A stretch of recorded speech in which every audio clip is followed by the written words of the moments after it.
Damos muchas gracias a Dios por todos los hermanos y hermanas que están presentes. También damos gracias al Señor y saludamos a nuestro obispo Emeterio Céspedes, también a todos los pastores, hermanos y hermanas de la Escuela Bíblica y Misionera y de la Unión Femenina. Que la gracia de nuestro Señor Jesucristo siga fortaleciéndole en todo tiempo. Nosotros en esta instancia y en este trabajo en el que esperamos el nombre del Señor sea exaltado, vamos a compartir la declaración de fe de nuestra misión y con respecto a la exposición, dar ciertas instrucciones, ya que junto a nuestro hermano Bernardo vamos a exponer un trabajo que ha realizado la Escuela Bíblica y Misionera con un gran apoyo de todos los docentes, hermanos y hermanas que durante meses pudieron trabajar y colaborar para ir editando la declaración de fe de nuestra misión. Y en ese trabajo hoy nosotros tenemos ya una declaración más o menos terminada, pero si hay hermanos y hermanas que tienen aún dudas y en esta exposición les surgen dudas y las requieren consultar para poder tener mayor claridad, ustedes las pueden hacer llegar a sus pastores y los respectivos pastores de sus congregaciones posteriormente nos notificarán a nosotros para ir mejorando la declaración de fe y ya darle una edición final. Así que vaya anotando las dudas, consultas que vayan surgiendo para posteriormente hacérselas llegar a su pastor. Y si hay alguien que nos está viendo a través de Facebook y tiene alguna duda, consulta en lo que vamos transmitiendo, la puede dejar a través de un comentario y hay una comisión de docentes que van a estar respondiendo en representación de la Escuela Bíblica y Misionera estas dudas y consultas que queden en el Facebook. Así que damos inicio en el nombre de nuestro Señor Jesucristo y quiero iniciar con un texto bíblico que está en el Evangelio de Juan, capítulo 17, versículo 17, hablando nuestro Señor Jesucristo y nos dice: santifícalos en tu verdad, tu palabra es verdad. De ahí la importancia en la que nosotros somos separados de este mundo para dedicarnos al Señor. Y Jesucristo, Él siendo la verdad y la verdad encarnada de Dios, también ora a su Padre pidiendo para que nosotros seamos santificados en esta verdad y la palabra de Dios, esta palabra escrita, también contiene la verdad de Dios. Y de ahí que la declaración de fe de nuestra misión y así de diferentes corporaciones vienen a ser manifestaciones de lo que creemos. Entonces hoy vamos a compartir y desglosar 8 puntos importantes que contiene nuestra declaración de fe, y en esto voy a ir dando también lugar a mi hermano Bernardo Olate.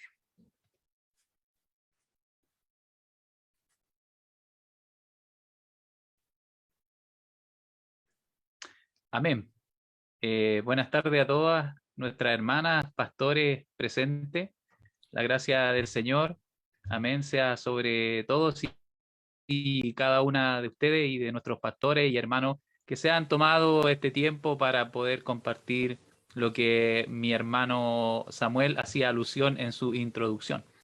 Así que como vemos en la primera exposición que está ahí, como iglesia bíblica, o sea, como iglesia Misión Evangélica Nacional, creemos, amén, que la Biblia es la palabra completa y final de Dios para el ser humano, amén. Esta ha sido inspirada, revelada y otorgada mediante el Espíritu Santo y preservada por Dios Padre a través del tiempo.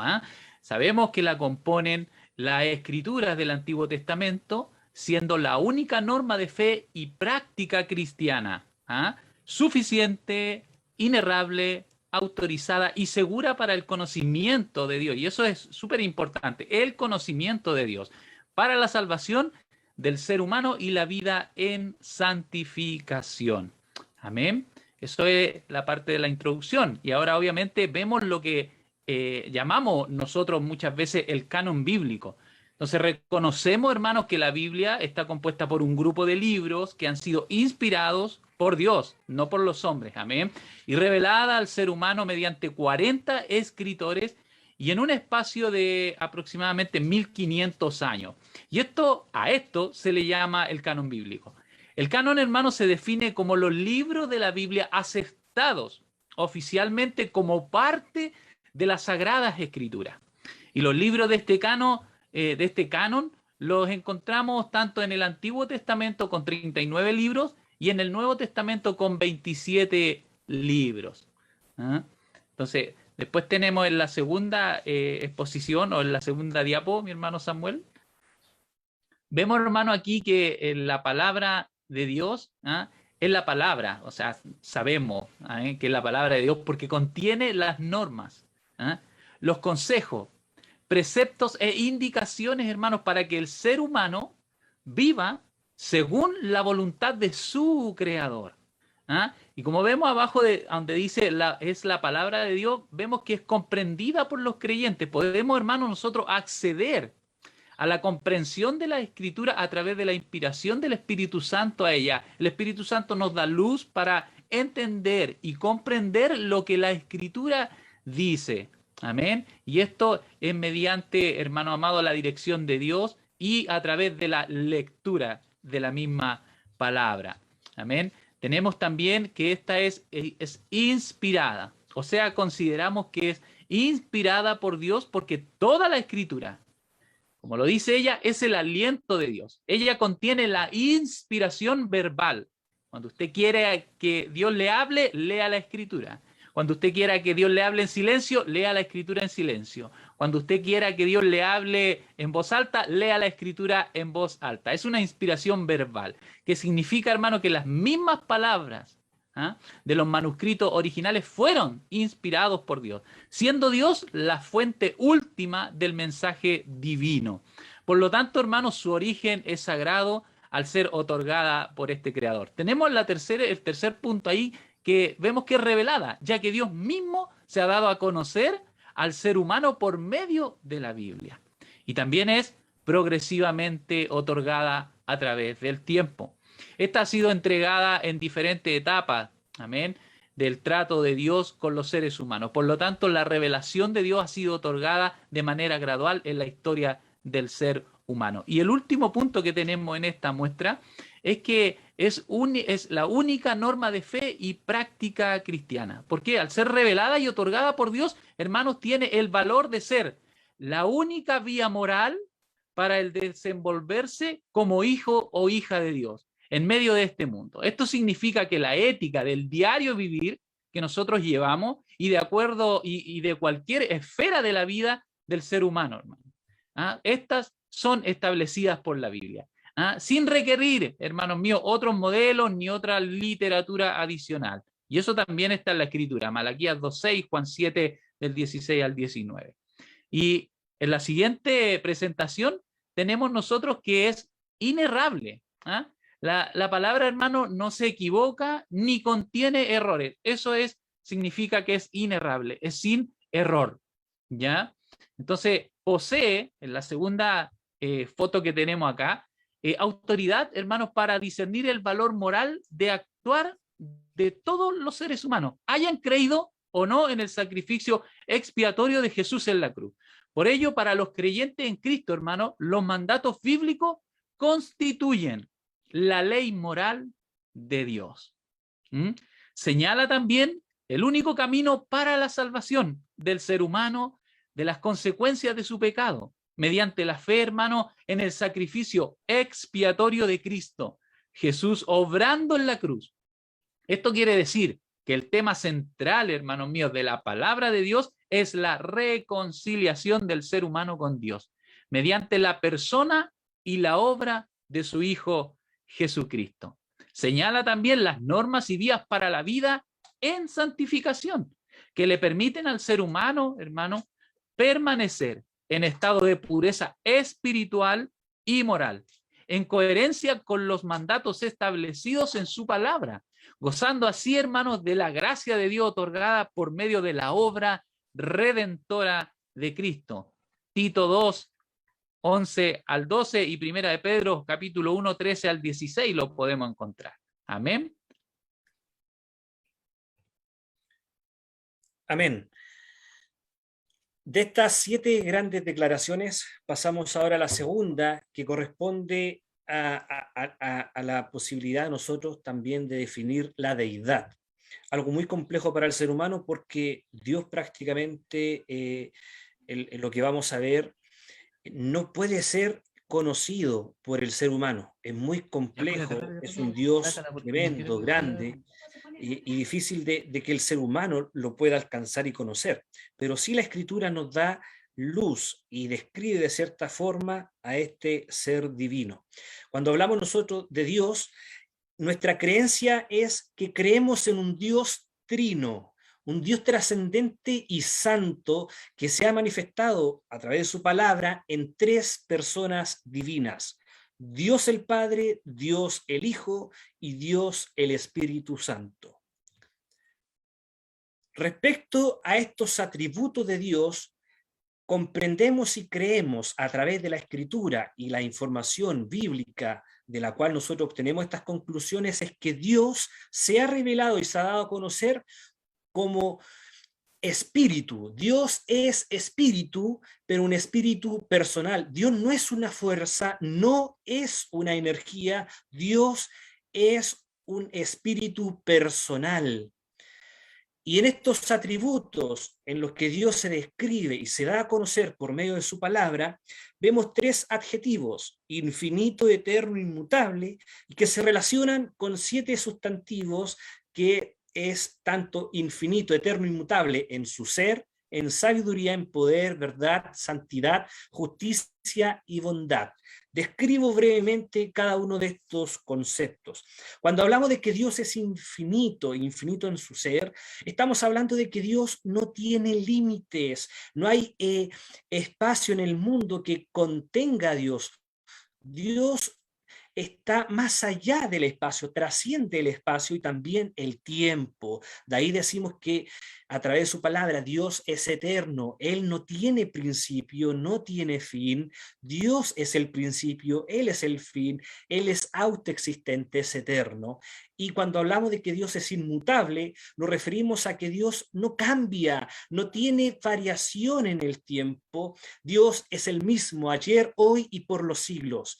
Si Dios fue fiel con Abraham, también es fiel hoy con usted y conmigo, y creemos por medio de su palabra que seguirá siendo fiel mañana.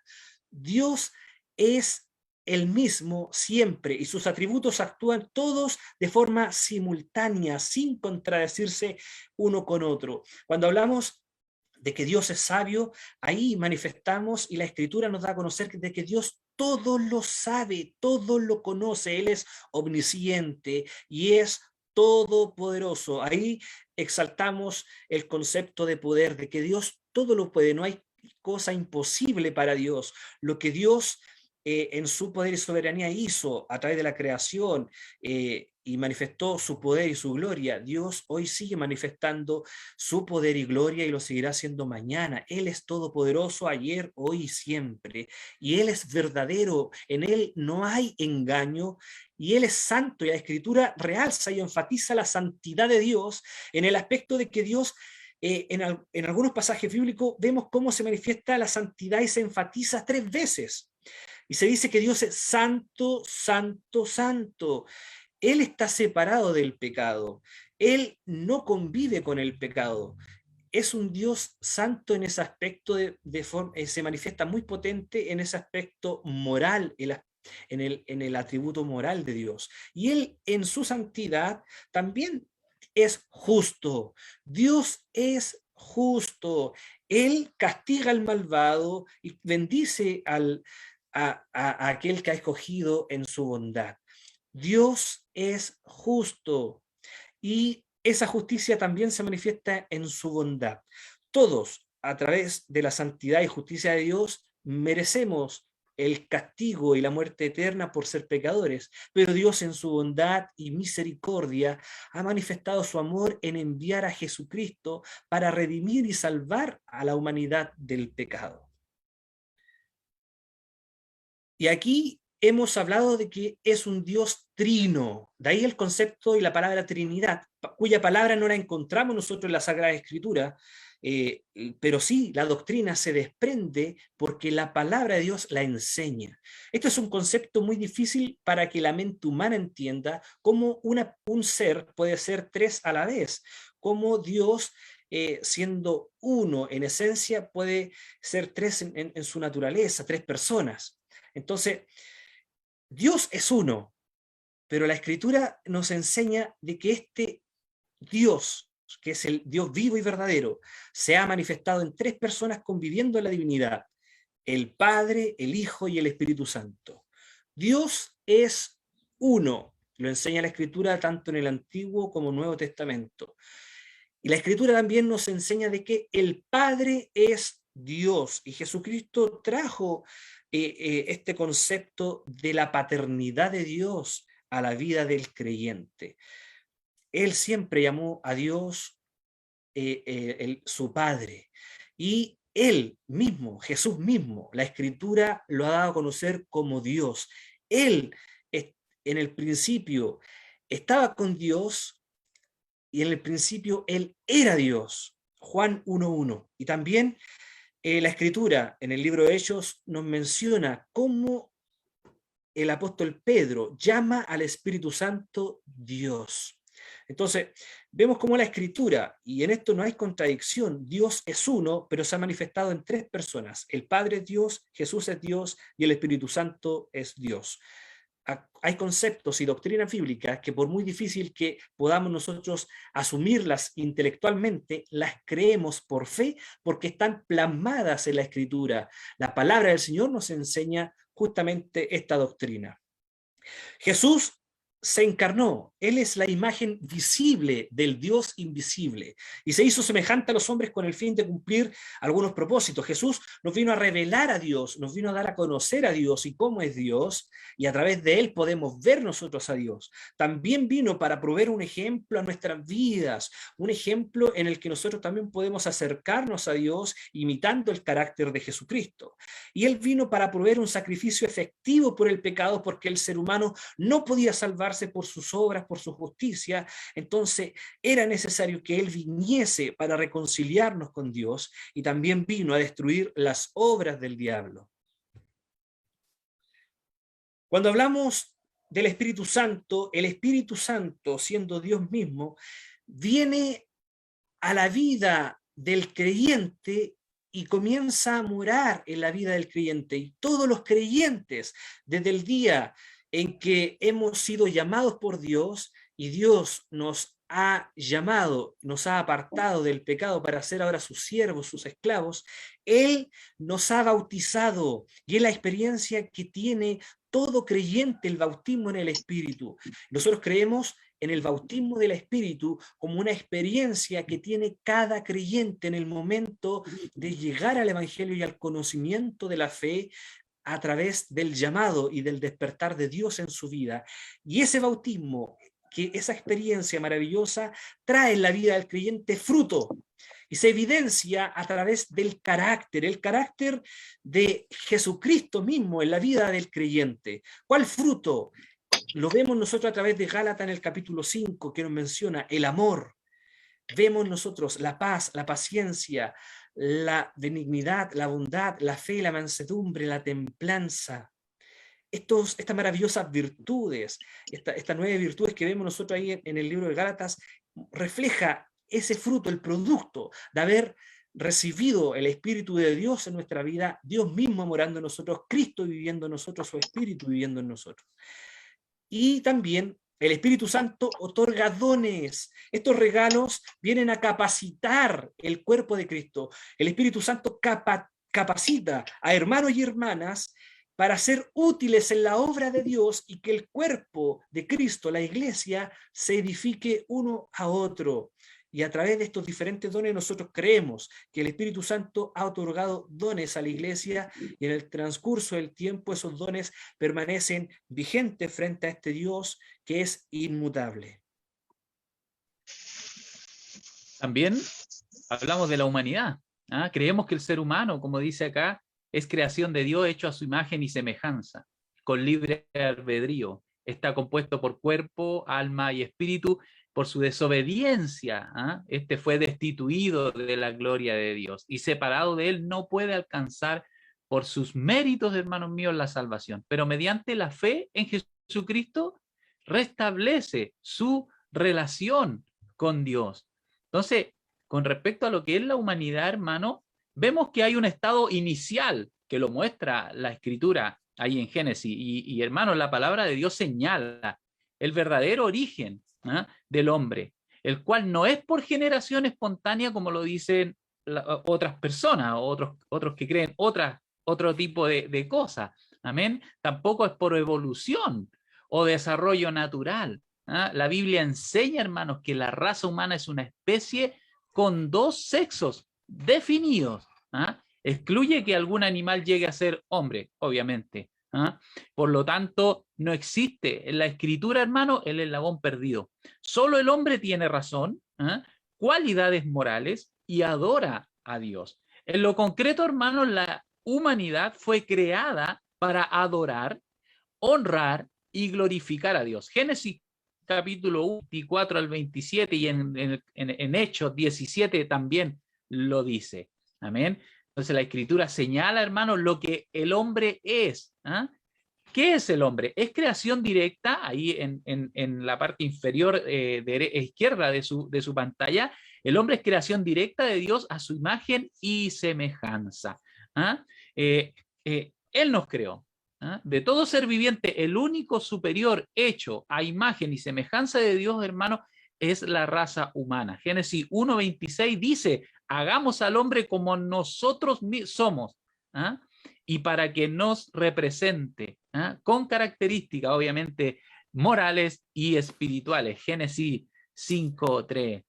El hombre podemos ver que también es una triada, compuesto de un cuerpo que en su origen fue tomado del polvo de la tierra, o sea, de finos materiales de la tierra, y a ella vuelve cuando éste muere. También tiene un alma que es esa vida consciente, que es el sitio de las emociones, y está conectado con su espíritu.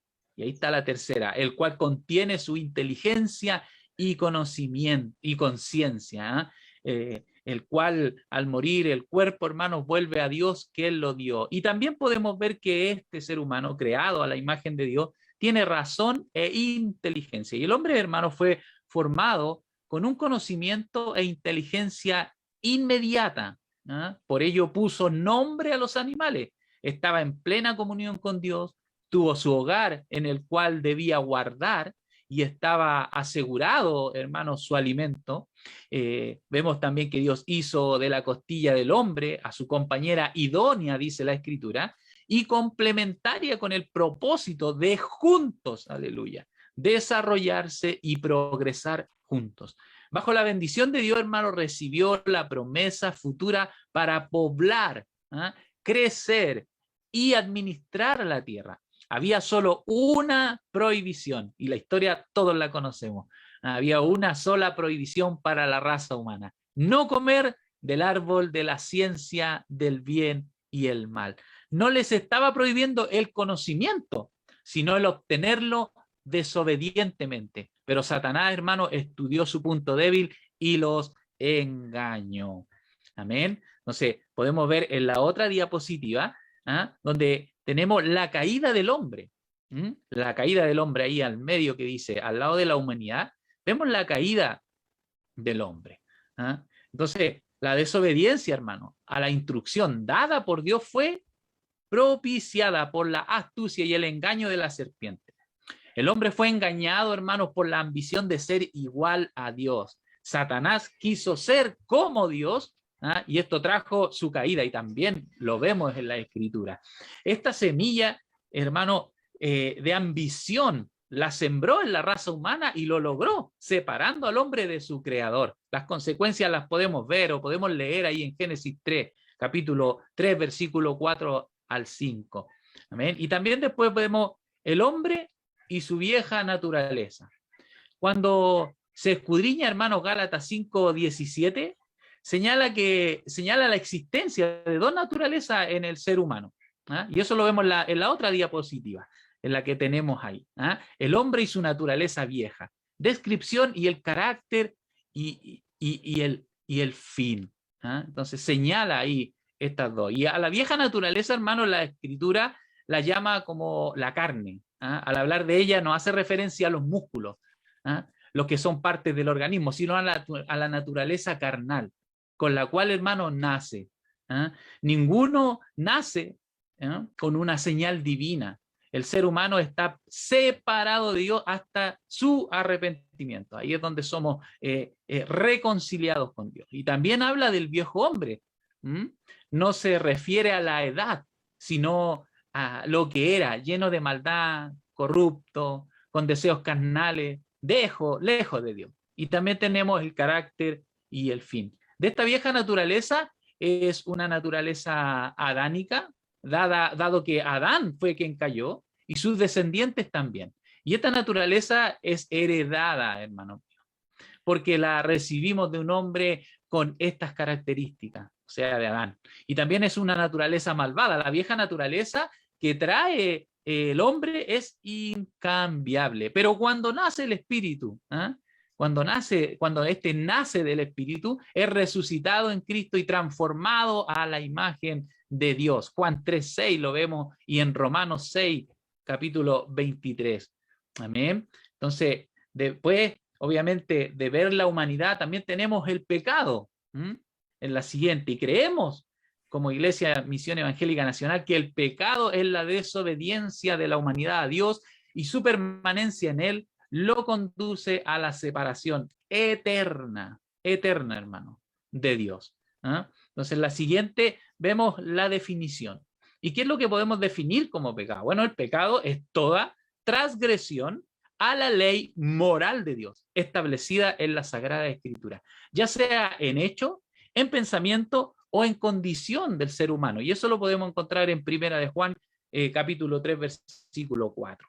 ¿Ah? El pecado, hermano, es contrario al carácter santo de Dios. El pecado también, como vemos ahí una flecha, es errar o equivocar el blanco, y significa dar en otro lugar distinto al objetivo. Apuntar a la marca incorrecta. Amén. Es desviarse de la senda, de la dirección establecida por Dios para nosotros como seres humanos.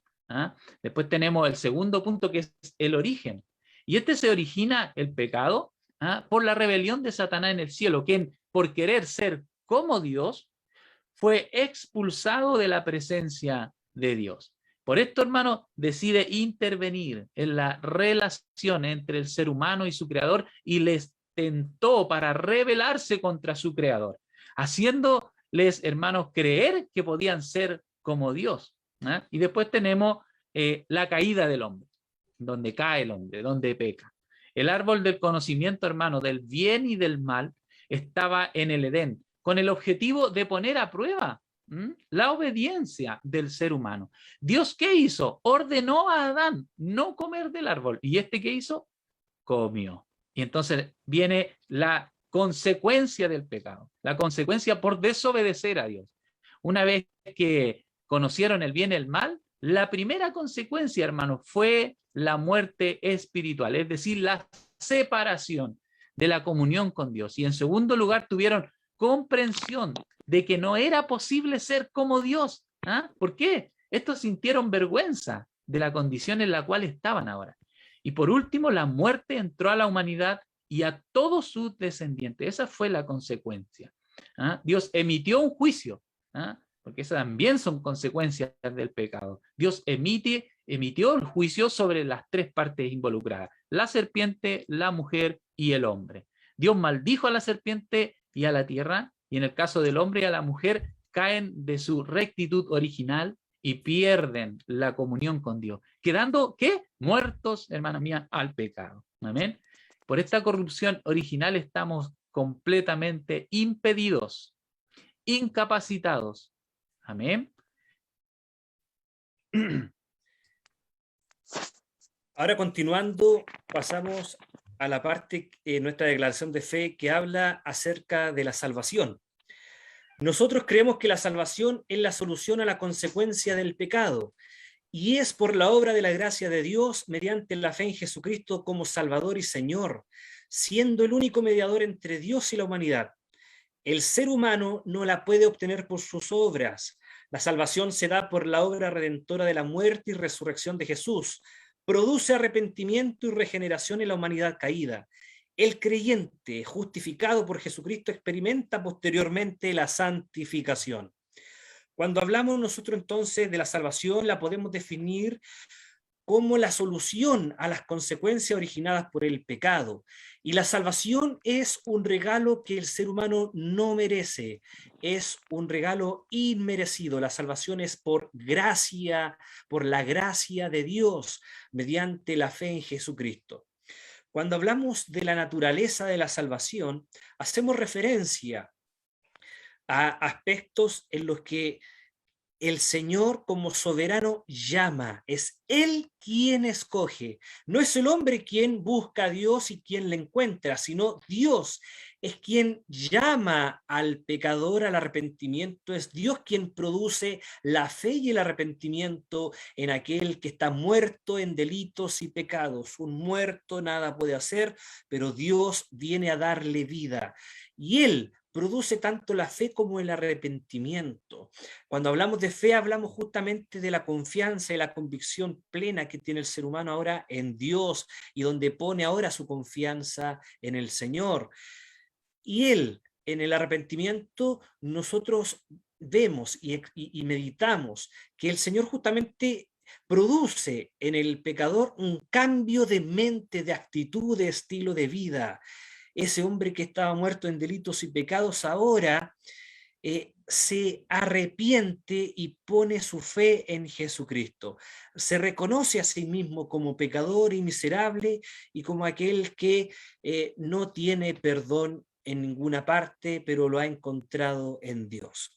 Y es Dios mismo quien justifica a ese pecador y lo declara justo. ¿Cómo? Lo ha hecho Dios a través de Jesucristo. Dios perdona nuestros pecados y los borra y declara a ese que era pecador, lo declara ahora justo y lo ve a través de Jesucristo. Y Dios produce una regeneración en la vida de aquel que antes estaba en el pecado. Y cuando hablamos de regeneración, hablamos de una nueva vida. Se produce un nuevo nacimiento en el espíritu, porque la persona estaba muerta en delitos y pecados, y su espíritu estaba muerto, pero ahora Dios ha venido a darle vida, y le da una nueva vida, un nuevo nacimiento que la Escritura llama regeneración. Esa persona que comienza ahora una nueva vida, con fe en Dios, tiene una actitud de santidad.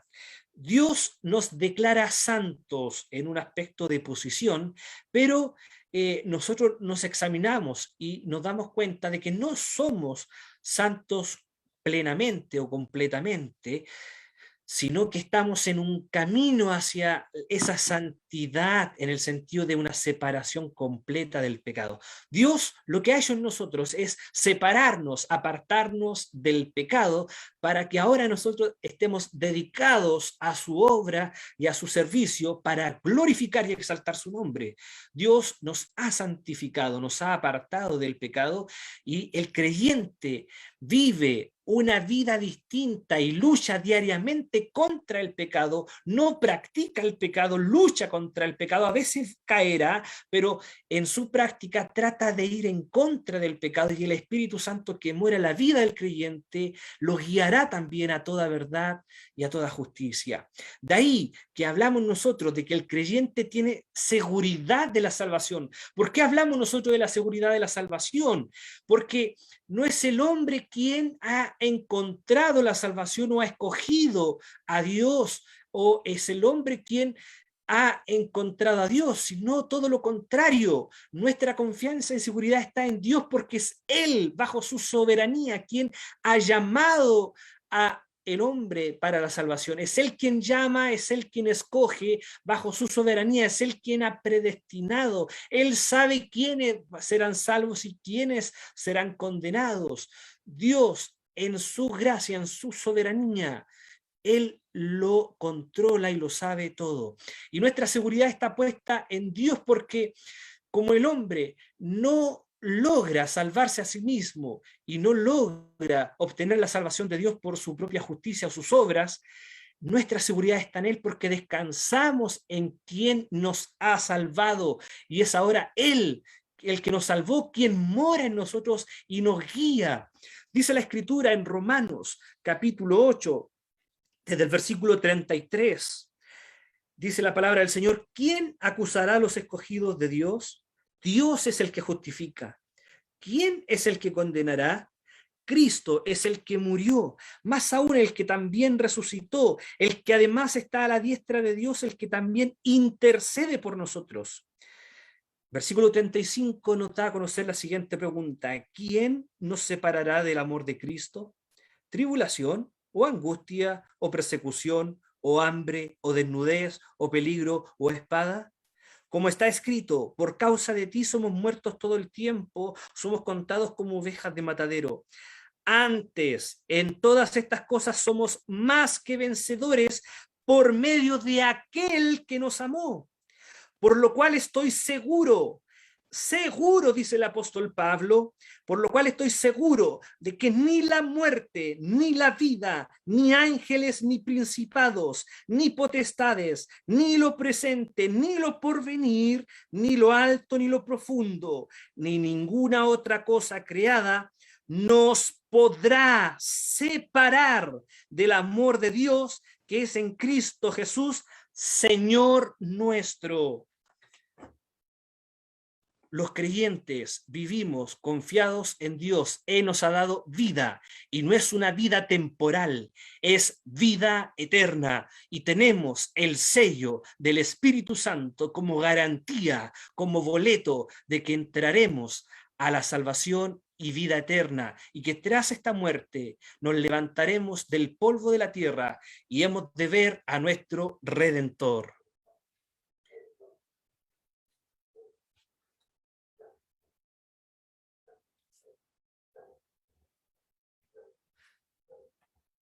Mi hermano Bernardo ahí continúa con la parte de la declaración correspondiente a la iglesia. Amén. Amén. La iglesia. Creemos nosotros, hermanos, que la iglesia es esposa y cuerpo de Jesucristo, cuyos miembros son los regenerados por Él, como decía nuestro hermano Samuel. Es guiada por el Espíritu Santo, cuya misión en la tierra es compartir el evangelio de Jesucristo, discipular a sus miembros y adorar a Dios en espíritu y en verdad. ¿Ah? Entonces, en la siguiente tenemos nosotros el significado. ¿Ah? ¿Qué es la iglesia? Los llamados afuera, como dice abajo. El vocablo griego, hermanos, para describir iglesia es eclesia, que significa asamblea de llamados. ¿Ah? La iglesia es una compañía de personas llamadas del mundo, apartadas para él, apartadas de él, de este mundo. Amén. Que profesa y compromete lealtad al Señor Jesucristo. Y esta se compone obviamente por un cuerpo, que son los miembros. ¿Ah? Y es compuesta por millones de seres renacidos. Los miembros de la iglesia, hermanos, poseen fe en el evangelio y una confianza sincera en Cristo como el único Señor y Salvador divino. Su misión, hermanos, al bautismo en agua como testimonio simbólico de nuestra fe en Cristo y confesión verbal de la fe. La iglesia es parte del reino de Dios. Amén. La Biblia describe a sus miembros como hermanos, creyentes, santos, escogidos, discípulos, cristianos, los del camino. Amén. Todo eso lo encontramos ahí en la Escritura, Romanos, Colosenses, Mateo, en el libro de los Hechos. Amén. Y en la siguiente imagen vemos, hermano, la obra de la iglesia. ¿Ah? La obra de la iglesia, hermano, es la predicación, es predicar la salvación, ¿ah? Proporcionar medios de adoración, ¿ah? Comunión religiosa, amén, sostener ¿ah? Al nivel moral, amén, el culto también lo vemos ahí en la iglesia, eso es la reunión de adoración a Dios que incluye oración, alabanza y predicación de la Escritura. En cada una de estas se manifiesta, hermano, y guía el Espíritu Santo, de acuerdo a los dones que Él mismo ha impartido para crecimiento de la iglesia. Existen reuniones administrativas que conciernen solo a los miembros de la iglesia. Amén. Y ahí nuestro hermano Samuel. Amén. Con respecto a las ordenanzas que tiene la iglesia, nosotros creemos al menos en dos ordenanzas, que es, y que la Escritura enseña, una con respecto al bautismo y la otra es la cena del Señor. Cuando hablamos nosotros del bautismo como ordenanza, Dios la ordena a todos los creyentes. Es una ordenanza no para ser salvos, sino más bien porque hemos sido salvos y testificaremos justamente ese nuevo nacimiento. El bautismo, en su significado, nos habla de inmersión, nos sumergimos bajo las aguas, simbolizando la limpieza del pecado, donde el creyente da testimonio de que deja su vieja vida y se levanta a través de una vida nueva. El bautismo refleja justamente la muerte al pecado, la muerte al yo, la muerte a nuestros deseos y pasiones. Y como un símbolo de sepultura, luego nos levantamos, simbolizando la resurrección. Y en eso, en una nueva vida en Cristo Jesús. El bautismo lo declaramos bajo la bendición del Padre, bajo la bendición del Hijo y del Espíritu Santo, como lo enseña la palabra del Señor, realizando todas estas actividades en el nombre de nuestro Señor Jesucristo. Y con respecto a la cena del Señor, es una actividad y ordenanza en la que participan los creyentes, la iglesia que ha sido rescatada y salvada. Esta congregación de hermanos realiza frecuentemente la cena del Señor para recordar la muerte de Cristo y poder tener cierta confrontación y reflexión con nuestra vida y nuestra moral actual, para poder buscar plenamente al Señor y enmendar nuestros errores, y a través de la cena del Señor tener siempre esa reconciliación con Dios y valorar su muerte en la cruz, pero también mirando hacia el futuro, en la esperanza que tenemos de la segunda venida de Jesucristo. La cena del Señor también nos hace mirar no solo el pasado en la muerte de Cristo y el presente en nuestra vida y actuar diario, sino también al futuro, con la esperanza de que nosotros esperamos y anhelamos con gozo la segunda venida de nuestro Señor Jesús.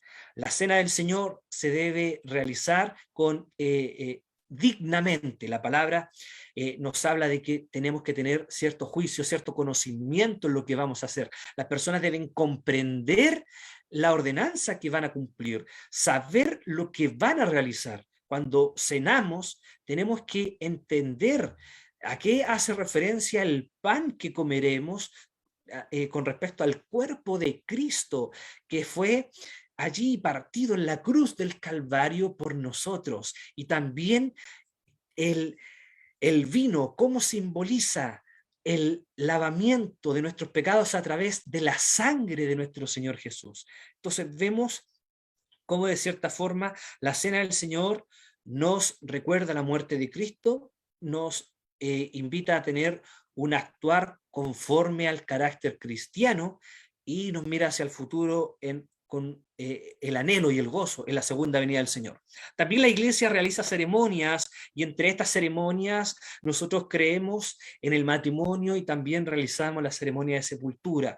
Con respecto al matrimonio, se bendice la unión civil entre un hombre y una mujer, para que ahora Dios sea el centro de ese hogar, sea el fundamento de ese hogar y sea quien guíe y bendiga este matrimonio bajo su soberanía y su propósito divino. Y en la sepultura Dios nos invita a amar a nuestro prójimo en estos momentos, a estar en la casa del luto y poder estar con nuestros hermanos, hermanas y con aquellos que están sufriendo la pérdida de un ser querido. Y es un momento también para dar aliento y poder compartir la esperanza bendita que tenemos a través de Jesucristo.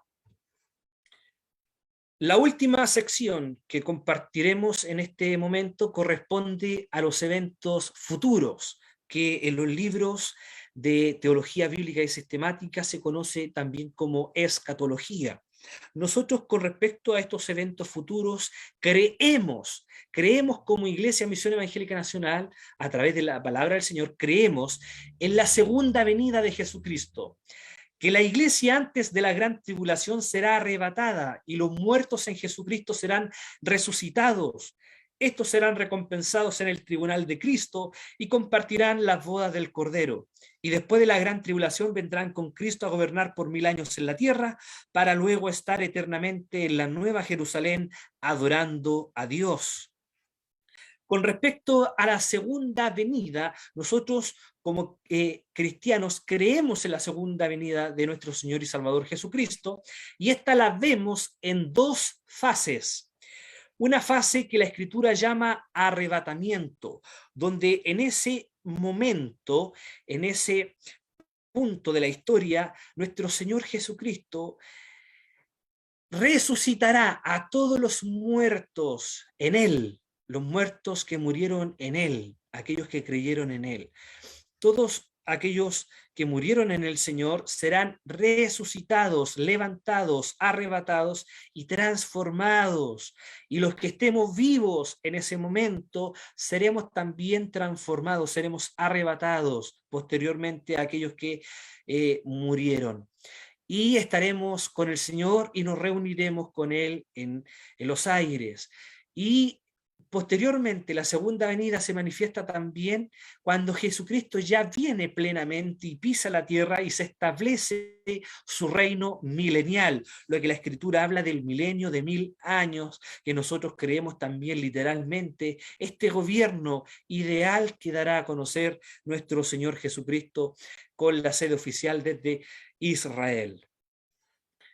Vendrán ciertos juicios que menciona la Escritura, y entre estos juicios nosotros vemos que la Escritura nos habla del tribunal de Cristo, que es un tribunal de recompensas. ¿Quiénes serán recompensados en este tribunal? Los creyentes que fueron arrebatados.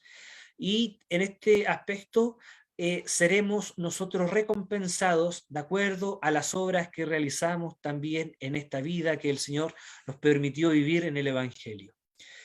También vendrá un juicio posterior a la gran tribulación, después de estos 7 años de gran tribulación, donde cuando el Señor Jesucristo se establezca y establezca su reino milenial, Él va a juzgar a Israel y también juzgará las naciones de aquel momento.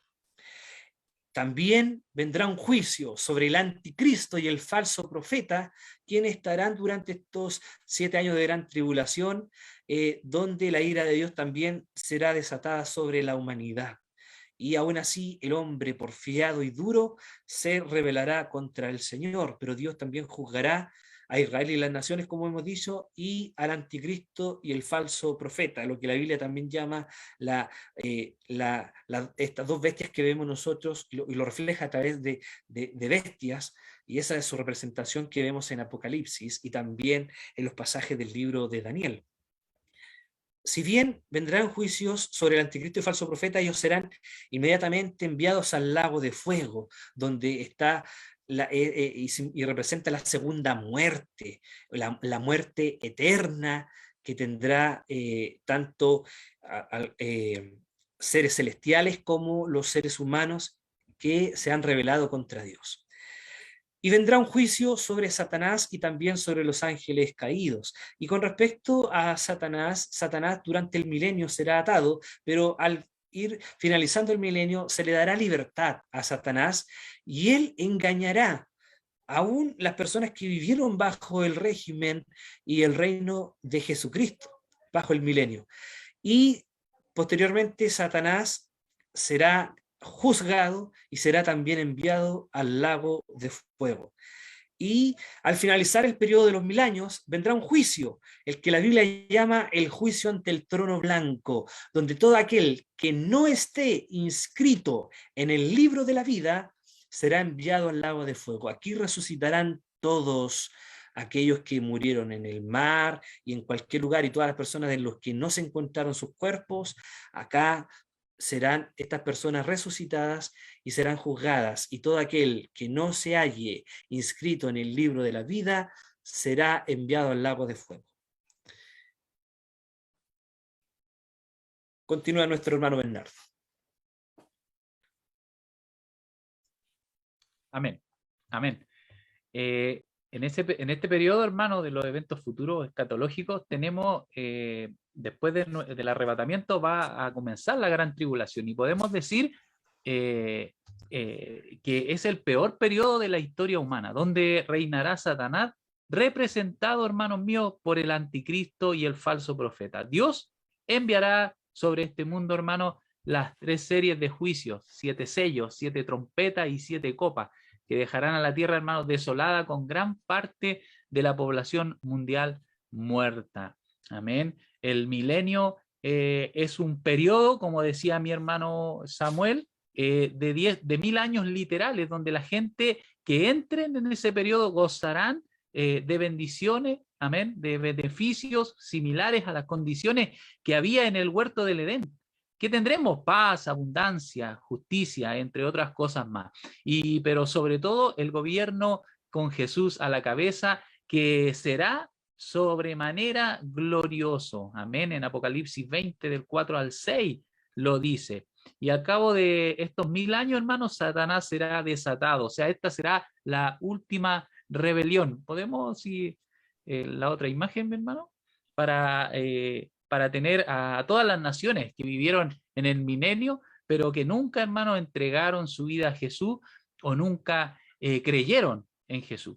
Eso demostrará que el ser humano, hermano, no cambia su corazón por los beneficios externos que pueda tener, o la paz mundial, o políticas justas, sino que solo, hermano, depositando su confianza en Él y creyendo en que tomó nuestro lugar en la cruz, podrá ser transformado a su imagen y, en definitiva, agradar al Señor. Nosotros aquí tenemos en este mapa, hermanos míos, una línea de tiempo, amén, que nos muestra desde el momento de nuestro arrebatamiento, perdón, hacia arriba. Tenemos un periodo de 7 años que nos muestra ahí. Como decía mi hermano, pasaremos en el tribunal de Cristo, después viviremos las bodas del Cordero junto a nuestro Señor Jesucristo, amén, y al final será establecimiento del milenio de Jesucristo, y después vendrá el Armagedón. Y en el interín, acá en la tierra, estará el gobierno del anticristo, donde dice ahí, amén, en el periodo de los 7 años. Al inicio del arrebatamiento, ahí se iniciará un pacto, y a los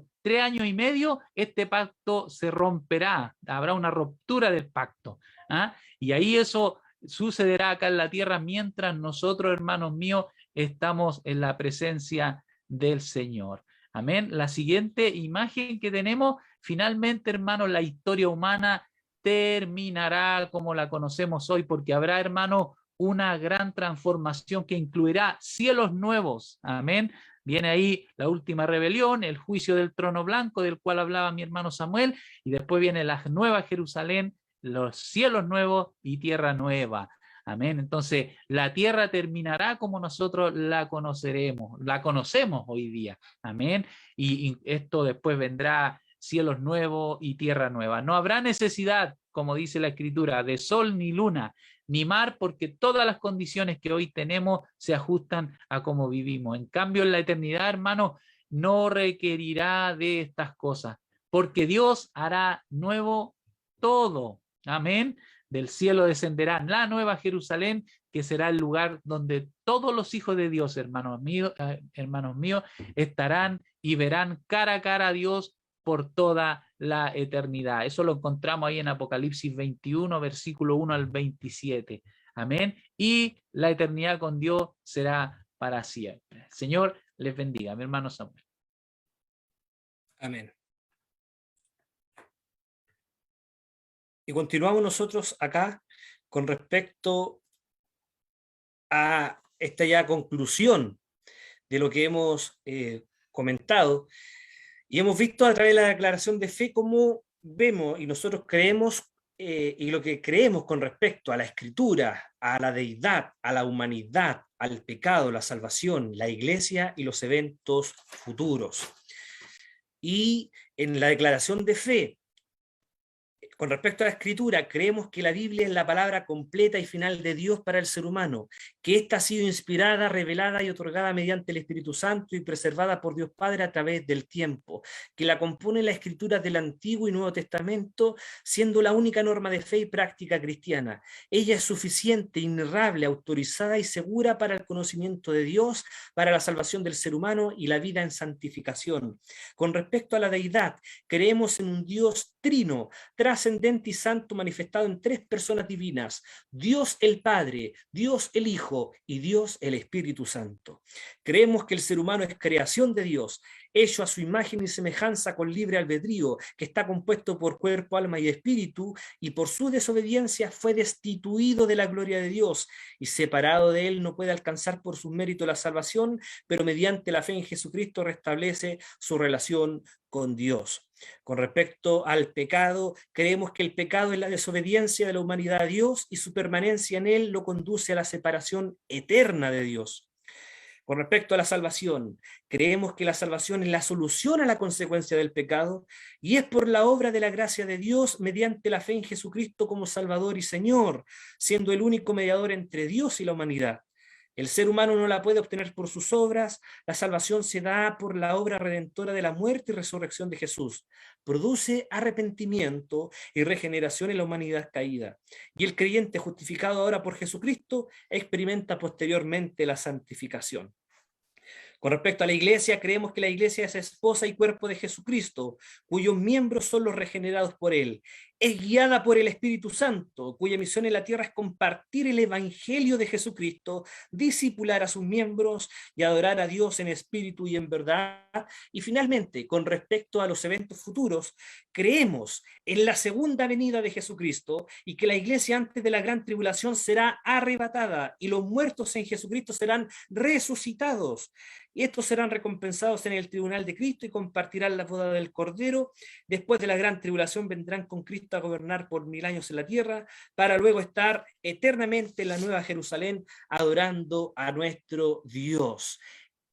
De esto está compuesta la declaración de fe de nuestra Iglesia Misión Evangélica Nacional, una declaración basada y sustentada en las grandes doctrinas bíblicas, desde Génesis y Apocalipsis, y usted a través de la lectura que puede tener de la declaración de fe puede ir corroborando las citas y textos bíblicos, y a través de estos pasajes pueda usted también tener luz de lo que nosotros estamos también compartiendo.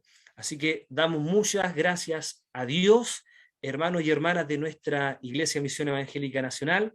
Esperamos haber sido lo bastante claro con respecto a lo que creemos y también si aún persisten dudas y consultas, recuerden hacérselas llegar a los respectivos pastores.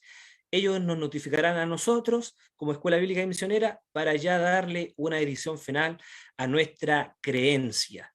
Que lo que creemos nos permita vivir con gozo, con alegría en este gran Dios y Salvador, que a pesar de la pandemia y de lo que podamos vivir y sufrir, que nada nos separe del amor de Cristo, que ese amor que ha sido su sustento por todos estos años, siga en su vida, le siga bendiciendo, y que el Dios de paz, el Dios de toda gloria, le fortalezca, bendiga su fe, y que la abundancia del Señor sea en el espíritu, y que añada todo lo que tenga que añadir conforme a sus propósitos, y que todo lo que Dios le entregue, le otorgue, usted lo use para la gloria de su nombre, que el Señor sea exaltado, sea glorificado a través de nuestras vidas, que en estos tiempos es necesario que también como iglesia podamos dar ese testimonio y manifestar en lo que hemos creído.